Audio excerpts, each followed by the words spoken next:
everyone. Thank you all for coming to the meeting. I know most of you know that we have a new feed coming in for Performance Hand Feed, and it's actually going to replace our old program. So it's based off our old program, but we've made some tweaks and made it more practical for everyone, we hope. So kind of the point of this meeting is to get everyone on the same page. So it's great. There's so many kinds of feed out there. You could drown yourself in everything that's there and become overwhelmed by it, or you can have an understanding of what you're looking for and what you want to feed your horse and what they need. So the purpose of this meeting is just to give you guys a basic understanding of what we did and why we did it that way. And you can go into depth in any of these little areas, but we're just going to do a general overview today so you guys can make educated decisions for your horses. And that way, when you come to me going, so something's not working, you at least have somewhere to start with, and we can actually have a conversation about it. I'm not pulling the information out of you. You already know basically what your horse needs, and you just need someone to help bounce ideas off of or help reformat it to work best for what you guys need. So with that being said, I'm not an equine nutritionist. I'm not a vet. I'm none of those things. I'm just someone who's really passionate about what I feed my horses and wanting to give them the absolute best I can for their overall health and get the best performance out of them we can. So a few years ago, our endurance family, which is everyone here, decided to revamp our program for our horses for what they were eating, and we stripped it down to nothing. Basically, we went right back to basics. We went to what the key ingredients were to feed our horses, and we basically just bought the components and mixed it together ourselves, and that allowed us to be able to custom feed all of our horses to the best of our knowledge and ability exactly what they needed to perform at the level we were doing. We tested it on our 30 plus horses. We tested it under 100-mile racers, and we were really happy with the results we got. So with all that, we've now taken it to another level and tried to make it much more practical to feed, so you're not measuring out all these ingredients. They're already in one package. There are a couple of components you can mix in and add and modify it to suit each and every horse. But we're hoping this streamlines everything for you and makes it a lot more simple. Some of the key components for feeding a performance horse, a lot of you guys already know, but we want our horses to be fat burners, right? Everyone kind of understands that we want them to be burning fat versus sugars, because sugar will only last a few hours. Well, we're not in the saddle for an hour or 2 hours. We're in the saddle for 5+ hours. So our horses need to be able to go that long and have the stamina to do that. So we want them to be burning fat, which is a long-lasting energy source versus sugar. So with being a fat burner, that means to get them there, we need to actually take away any high level of sugar in their system. And it takes time to switch a horse over from a sugar burner to a fat burner. We all experience that with our horses. They even go through a phase of being like, I don't want to eat this. There's no sugar in it. It's like taking sugar out of our diet or candy out of our diet. It sucks. And we don't overly enjoy it. But now we know all of our horses are loving the feed they're on. They're really enthusiastic about it, and they're not missing the sugar at all. So we know it works that way. It's just there is a transition phase that we have to go through. But all that being said, you still do need sugar in your horse's diet, because sugar is actually the spark that starts the system to start burning your fat, your calories, whatever it is. That is the spark to your horse's energy system. So you do actually have to have some glycogen in their diet. Now, there are multiple forms that you can get it in. Horses digest sugar. It doesn't matter what kind of sugar it is. They all digest it in the same way. Whereas humans, it doesn't matter. It will digest fruit sugars different than we'll digest grass sugars versus like all those different things. We digest them differently. To a horse, it doesn't matter. The only difference for a horse is a pure sugar versus a starch. Those are digested differently. So a pure sugar is going to be a very quick, that's when you get your glucose spike, because they digest it in the foregut. So that's when you get that high peak with the crash. Starches are absorbed in the foregut was the sugar. Starches get broken down in the foregut and absorbed in the hindgut and turn into glycogen. So it's a longer process, and the body actually has to turn it into the sugars and the glycogens to get absorbed. So that actually has a slow release in the horse's system, so you don't get this huge spike and crash. So that's more what we're looking for with our endurance horses, is we want them to go for a long time on what they've got. So we don't want these all of a sudden giant crashes happening. So we could go further into that, but we'll stop there. It's just a brief little tidbit on that. Another big thing with our endurance horses is hydration and gut mobility. It is huge. If our horses aren't hydrated, we're not getting anywhere. And gut mobility, if your horse has no gut sounds, you're being pulled from that race. And we don't want colics. We don't want any of those kind of things. So having something that's a super fiber, which is what we had in our original program, which was beet pulp, which takes a lot of water and helps store it in that hindgut and help make sure everything's flowing really well through their system. And it also provides calories, protein, and a whole bunch of other really good benefits to our horses. But the main thing is we're getting that water into their system, and it's being held there and then slowly released as we're going through our performance. With this, I've also done a little bit more research on glycogen. So if your glycogen stores in muscle cannot be restored if your horse is dehydrated. There is no recovery. So you have to make sure your horse is hydrated to keep your glycogen stores in your muscles there, which you really need when you're going long distance. Because if you have no glycogen in your muscle, you're done. So you're going to start getting your tie-ups and everything else happening. So hydration is actually key in that element as well. It's also why I got to do a little bit more into this, but from my understanding is when you look at recovery from a race, muscle recovery and glycogen store recovery, it doesn't matter how much sugar you pack on them, it's not going to happen if the horse isn't hydrated. So you need that hydration even to get the glycogen into the muscles. So that's just an awareness, because we know how easy it is for horses to become dehydrated as we're racing, but an understanding of if my horse is becoming dehydrated right now, that also means my glycogen stores are not replenishing in my holds and they're becoming depleted. So you have to keep all of that in perspective and in mind. So on to the next phase would be your digestible energy in your food and the volume of food you're feeding. So when you think about it, your digestible energy, so you'll see it on a feed analysis, it's normally short as DE. That is the nutrients within the feed that the horse actually will absorb and utilize and produces energy. So they call those your calories. It's what the horse can actually utilize and burn and get out of the food. What we're looking for is a feed that is high concentration of that energy. And we want to feed as little as possible and get the biggest bang that we can. Now, part of the reason for this is when we're feeding a horse, I believe you all understand when you feed a horse, horses always are producing stomach acid. As humans, we only produce stomach acid when we eat food. So when we ingest something, that sends a signal to our body to produce stomach acid to digest it. Horses produce it 24/7. So when they're not eating, there's still stomach acid building in their stomach. Now that being said, they're meant to digest like your hays, your grasses, your legumes. They're going to digest forage. We're giving them a concentrate. We're giving them your grains, your starches, all these other things that's not normally a component in a horse's natural diet. And we have to do that for our horses to even be able to perform, because we're asking them so much above and beyond what they would naturally do themselves. But in that, when you add those things to their diet, it actually increases their stomach acid. There's a chemical reaction that occurs, and all of a sudden their stomach acid is even more acidic and there's more of it. So that's when you can run into problems of ulcers and other things, and it's one of the causes of those things. So if we can get our concentration of feed smaller, we're reducing the amount of acid that's increasing in our horse's stomach. So if you have an ulcer-prone horse, feeding way more concentrate, you're just going to have more of an issue. Now, another thing we really discovered, especially in the endurance horse, is that anti-inflammatories are huge. Our joints get inflamed, digestive system gets inflamed, our horses are not going to want to perform. And it's the same as us. We get achy joints. When we get inflamed, it sucks. None of us want it. So the more we can help our horses reduce inflammation, the better.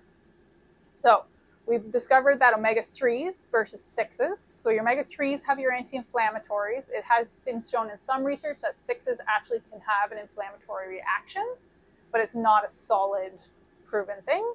And there is no concrete recommendation of an omega-3 to 6 ratio because there's been no solid research done on it. What they've done is they've seen what the omega-3 to 6 ratio is in a horse's natural diet of grass, which is a 3-to-1 ratio, and that's what they recommend to maintain with your horses. So when you're looking at your omega-3s, because that's where your anti-inflammatories reside, you have 3 different types of your omega-3s. You have your DHAs, you have your ALAs, and your EPAs. Now, only your EPA and your DHA are actually anti-inflammatory. Your ALA is not. So when you're looking at what you're putting into your feed, you want omega-3s that contain all three things, if possible. Now, your DHAs actually are normally looked at as your fish, because that's normally where it comes from, is from marine life, is where those omegas come from. So in the new feed program we've created, we've actually added fish oil, because this contains both anti-inflammatory properties. So we're hitting it hard that way. Now, another option you could use is also marine algae. Also contains really high levels of these. It's another option. So that's kind of just a general on our feed. And then when you also look at training versus racing. So when you're in training, we're switching them over to be fat burners, which we already talked about. We want to make sure they're really well hydrated. We want to make sure they have lots of protein in their diet to be able to build that muscle up. So when you look at a performance horse, they actually need more protein than most. Horses that are growing need more protein, and broodmares need more protein. So this product actually does have 14% crude protein in it. So that is considered a higher level of protein, and your normal maintenance horse does not need this much protein. However, anyone that's growing, competing at a high level, or is pregnant at the latter stages of pregnancy, need this protein. With that, we did bring in a second product that is lower in protein, so that if we have horses that are mature and performing and have built up their muscle and we're just at the maintaining stage, we can balance out the amount of protein they're getting by combining these two products together. So you're bringing down the sugar and you're bringing down the protein for them. So for like Becca's horse, who we know he's a big boy, he's done his growing, he's still developing muscle, but he's gotten closer to where he's getting at the end of that. He, though, we know is big, and he produces a lot of heat and has a lot of trouble cooling down. So when horses digest protein, they actually produce heat through that digestion in a very, very large amount. So for a horse like hers, we actually want to bring that protein level down, especially in a competition, so that he's not having so much heat being produced just from what he's digesting in his diet. That being said, you have to remember what hays you're feeding at that point. Your alfalfa hays are very, very high in protein. So yes, they need the protein to recover, but in a horse like that, you want to look at, okay, where are the good proteins for him to be getting right now, and where can I reduce it so that way his body temperature is where I need it to be. So that it'll be a little bit of playing to find the right balance for him, but it's something to keep in the back of your mind. Is we also know he needs a little bit more sugar. He needs a little bit more of a pop to his step to get him that system sparked and going. So this program allows you to play with the levels, and you can add a little bit of sugar to it. There's nothing prohibiting you from doing that, especially going into a race. You just have to really consider when you add sugar. Because you don't want to start with sugar at the beginning of your race, because you're going to have this big spike and it's going to be an explosive start, and then you're going to be dead in 5 miles. So it's adding it slowly as you're going through the race to keep that system going. So timing really is important. And feeding up into a race, you got to remember what your horse is burning during a race is what's sitting in their hindgut. That's what they're actually burning. So what you fed 5 days leading up to the race is what they're burning and what they're using in that race. So it's so important to make sure that everything they could potentially need to burn, all the fats, all the fiber, all the moisture you can possibly pack into that gut, is there, but it needs to start 5 days before. And you got to make sure that coming into that race, they are as hydrated as you can possibly get them. They've been drinking really well. They've got their electrolytes in their system, and everything is, to the best of our ability, at the peak of where they need to be, because we know every single loop is going to drop a little lower and drop a little lower and drop a little lower. And no matter what we do, it's really hard to bring it back to that peak. So we got to give them the best chance we possibly can from the beginning of that race. Feeding the endurance horse as well, we're wanting to get as much fat in their diet as we can. Now, that being said, at a race, you don't actually want to feed fat. Because what fat does, it actually slows down gut motility. So we're wanting our horses get to be moving and really active when we're racing, because we need all that nutrients being pulled out. We don't want to add something to slow that down. That's going to cause a problem. That being said, we're also wanting our horse to burn fat in the race. So that needs to be added ahead of time so that it's in their system and ready for them to use. It's also really important in their recovery, because we need to replenish all those stores we just burned up. And it's also in the recovery, that's when we're replenishing our glycogen. So having a little bit more sugar after a race is an okay thing to help replenish those stores. Just another little thing with fat, just so you guys have a general idea, you can feed up to 20% of your horse's diet in oil fat.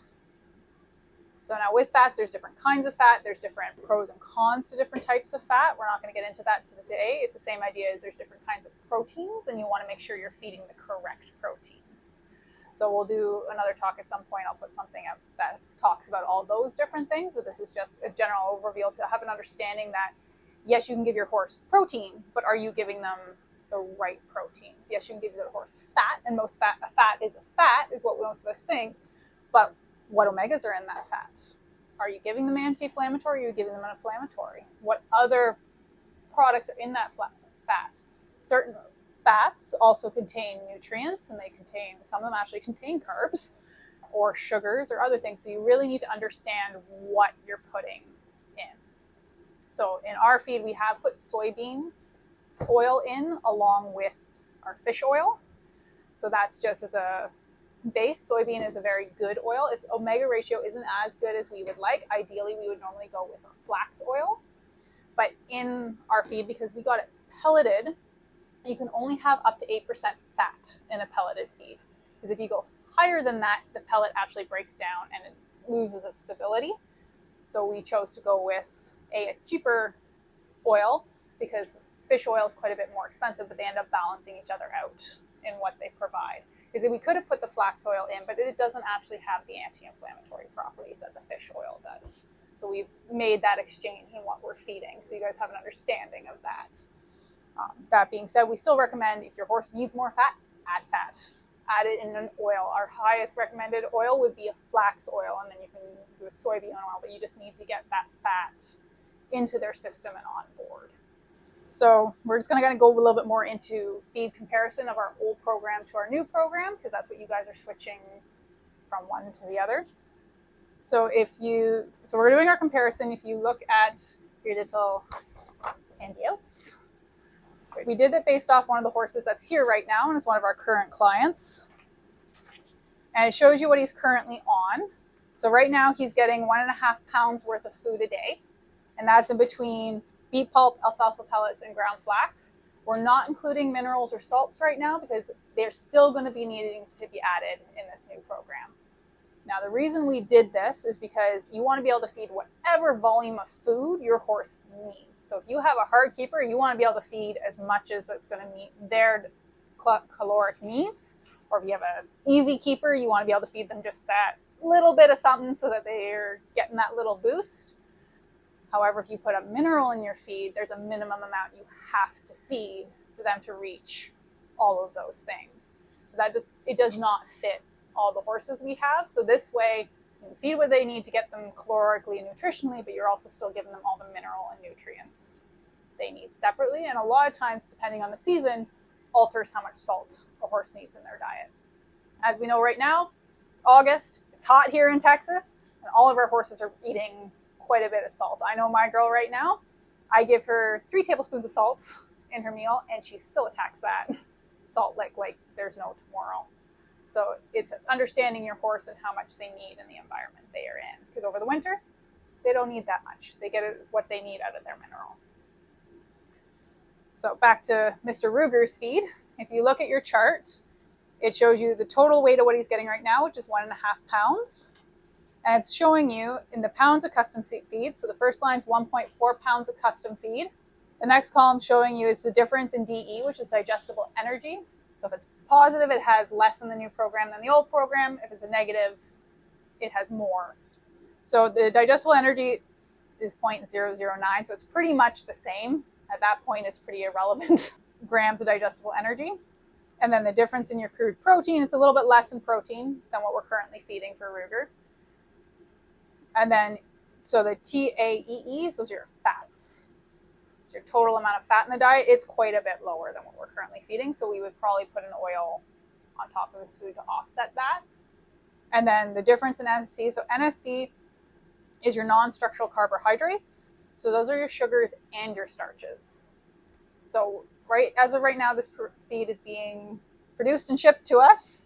So we'll be getting a full nutritional analysis of it now that it's been actually produced. So we'll actually know what the sugar value is, but we believe it's about 6%. So that's quite low on the overall scale. That would kind of be where we would start, because we'd start with the same amount of digestible energy. As close as we can match it is normally where you'd want to start off, and then you kind of play with everything else to get everything else to match. So for a horse like Ruger, he'd actually be getting 0.1 pounds less feed than he currently is getting. Now, that doesn't seem like a lot, but when you actually look at it in volume, it's actually a significant amount of food that you're taking out, especially considering some of his food is beet pulp pellets and alfalfa pellets, which expand to quite a large volume when you feed them.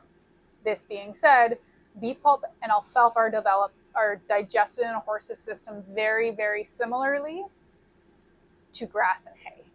They don't usually cause the sugar spikes the acid spikes in their stomach, just due to what they are, basically.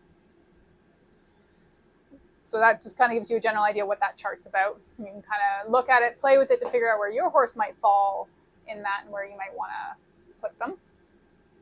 And then we're just going to talk generally about feeding. So we've got 4 products that are coming in.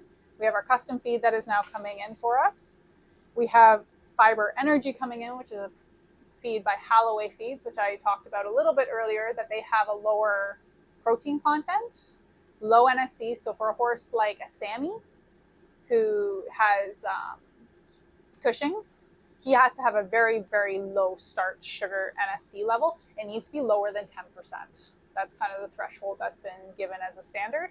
This feed accomplishes that. But it also is a very high fat feed. So it's a good alternative, and it's a good balance out for our program to have both of these feeds in our program.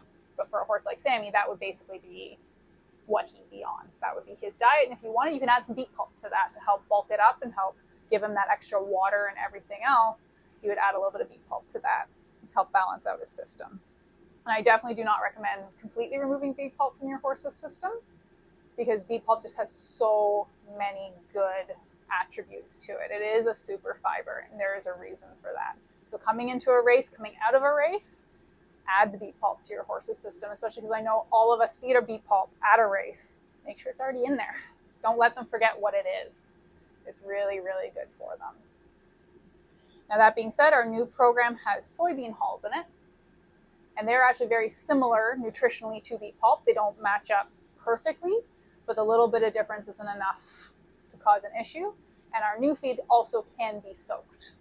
So the same as beet pulp, as it will actually hold moisture in their hindgut for you. So soybean hulls will do the same idea. Beet pulp just has a better punch than the soybean hulls do. So there is soybean hulls in it. This feed can be soaked, but it's not recommended to soak it for more than an hour before feeding, simply because we want to avoid spoilage, because you have everything else in there as well. So another thing that we have coming in is oils. So we have soybean oil coming and flax oil coming. For your high performance horses, I would personally invest in the flax oil. That's where I'd go. We know it has the best bang for your buck, for what your horse is going to get out of it. However, soybean oil is not a bad alternative, especially if it's just your backyard or a young horse that's just growing and needs all the calories it can get because they're a growing baby and that's what they need, but they're not in a performance environment right now. They're just coming up, or it's a broodmare. That would be a completely good alternative to feed them, to bring them up. And then, as we already said, mineral and salt still need to be added to make sure your horse is getting everything they need to meet all their requirements. So just a little bit of general information about the feed we have coming in. What we've created is a pelleted feed. It has a 6-month shelf life. So when we order the feed, it is made to order. So basically the 6 months start as soon as it's produced, and it's getting here within 10 days of it being produced. So we're getting as close to our 6-month shelf life as we feasibly can. The Fiber Energy, however, is a texturized feed. So if you all understand what the difference between a pelleted feed is and a texturized feed. So a pelleted feed, everything's been basically ground down and crushed and put into a little pellet. So you have basically an even amount of all your ingredients in every single weight that you get. So it gives you the most accurate nutritional analysis reading for what you're getting. A texturized feed has all the components in it, but it's all in loose. So when you take a scoop of that, there's no guarantee you're getting an even amount of all those different things, because all particles are different sizes, everything kind of settles or shifts, so there's no guarantee it's even, which is part of the reason we chose to go with a pelleted feed, is because you can get a more accurate reading every single time you feed, especially if you're feeding based off of weight. So the bags we're getting, all 50-pound bags, makes it pretty easy. As a kind of rule of thumb, what we've been looking at is what we'd recommend for everyone is take the total amount of weight you've been feeding your horse right now and do it an exact crossover. So if you're feeding 1.5 pounds total of your feed right now, feed 1.5 pounds of this feed and see where your horse is at. And then we'll start tweaking from there just to get the best balance. If you want to look into it more, I'm totally happy to sit with you and we can like really dig into what your horse is currently getting and how to make it work, especially if you're having a problem with what your horse is getting right now. We need to make some adjustments. I'm really happy to sit with you and we can figure out what is best to do for your horse at this time. Just storage requirements, it needs to be kept dry at a direct sunlight and at ambient temperature, so room temperature is what you need to keep it at, just to avoid spoilage. And obviously rodents are not your friend. Keep them out. That's kind of the general gist. Okay guys, so let's open it up for Q&A. If anyone has any questions. Wrangler? So when you said we should transfer over by weight, so if my horse is currently on 1 pound, go to 1 pound, is that including the beet pulp that they're currently on? Yeah. Okay. So beet pulp soaked or beet pulp dry? Okay. You always do your weights in dry matter. You don't include your water in that. Water is an extra that does not affect. Okay. And then you did also touch on, obviously, because the pelleted feed coming is a lower fat content.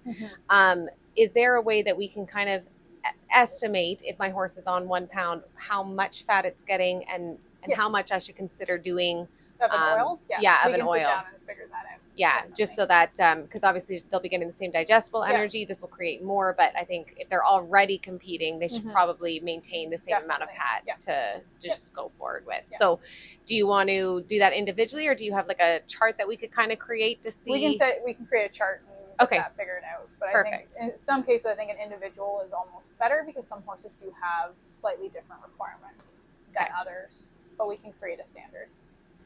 Oh, I was just wondering, when should I start switching my horse over, because he has a race coming up and then he has races like one after the other after that for the next few months. And I know switching things can be kind of touch and go with race horses. Like you have to be really careful when and how you're switching the feeds. And because this does just have a few new components, I was just wondering when we think we should start switching him over. Yeah, it's a good question. I'd want to give him as much time as possible to make the adjustment. Overall, basically, he's going to be getting close to the same thing. But yes, there are different components in it than there was in our old program. So I would make it a slow switch of feeding what you're currently feeding and slowly start transitioning your new feed in. I don't believe I wouldn't do it like a week out from a race or 2 weeks out from a race. But if you're a month out, I believe you have enough time to make a healthy switch over. Especially if you've already raced him, it gives you a good baseline to see how he performed on one feed to switching to another feed. It's going to give you a really good baseline to see if this works for him or if we need to tweak something even more for his particular needs. So I know with our beet pulp, we have to have a minimum amount of time for the beet pulp to soak before we feed it so that it's safe for the horses. If we wanted to soak this feed, is there a minimum soak time? No, because this feed is already, you can feed it dry. Beet pulp pellets you do not want to feed dry. This you can feed dry. So there is no minimum soak time. It's just however long it's going to take to absorb whatever water you put in. Or if you want it soupy, have at